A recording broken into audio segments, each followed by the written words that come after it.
Have you ever wondered why something that once lit up your entire world eventually starts to feel heavy, irritating, or even unbearable? Why a hobby that once felt like freedom now feels like pressure? Why a place that once felt like home now feels suffocating?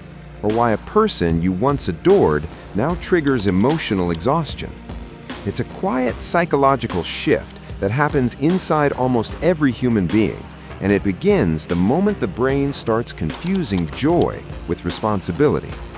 In the beginning, you love something because it feels natural, because it comes from within you, not from expectations, deadlines, comparisons, or the fear of losing it. But over time, the mind replaces that internal joy with external pressure, and this shift is known in psychology as the overjustification effect, where the thing that once gave you freedom begins to feel like something you must perform, maintain, or protect. This is where resistance begins. And then comes the second layer, emotional saturation. When you repeat something over months or years, the brain stops rewarding you with the same dopamine that once made it feel exciting. This is hedonic adaptation, the quiet emotional plateau, where the familiar turns into the dull, and the dull eventually turns into the draining. The absence of emotional reward naturally flips the association.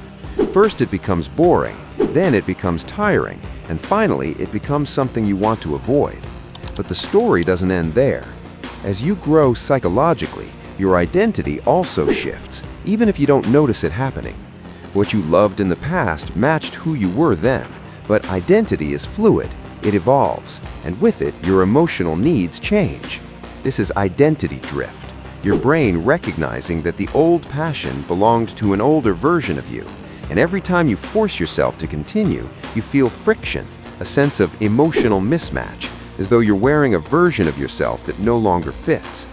And once you add expectations into the mix, especially when people start praising your talent, expecting consistency, or assuming you'll stay the same, your brain automatically connects your passion with performance, pressure, and the possibility of failure.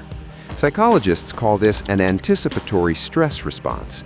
The mind begins creating distance from anything that threatens your mental balance, and so you withdraw, even from what you once loved deeply. Another invisible factor is associative conditioning, when your brain quietly links a once-loved thing to a painful time or memory. A song, a place, a dream, even a routine. If they were present during a stressful or emotionally heavy chapter, the brain stores them inside the same memory network. The thing itself didn't change, but the emotional environment around it did, and your reaction changes with it. And sometimes the truth is even simpler. You outgrow things. Growth doesn't always announce itself. It shows up as irritation, boredom, or emotional distance toward anything that no longer aligns with your inner world. The hatred is not really hatred. It's a signal from your brain telling you that you're changing, that you're becoming someone new, and that certain things no longer belong to your psychological ecosystem. And finally, one of the most powerful reasons is the loss of autonomy. Humans are driven by the need for freedom. The moment something starts feeling forced, whether by routine, expectations, family, society, or even your own past identity, the mind instinctively resists. What once felt like choice becomes obligation, and obligation always kills affection. So when you find yourself disliking the things you once loved, remember, you're not broken, and your passion wasn't a mistake. You're simply experiencing a natural psychological evolution. The context changed, the pressure grew, the identity shifted, and your mind is trying to redirect you toward what aligns with who you are today. If this breakdown helped you understand yourself a little better, make sure you like this video, share it with someone who needs to hear it, and subscribe for more deep psychology content just like this.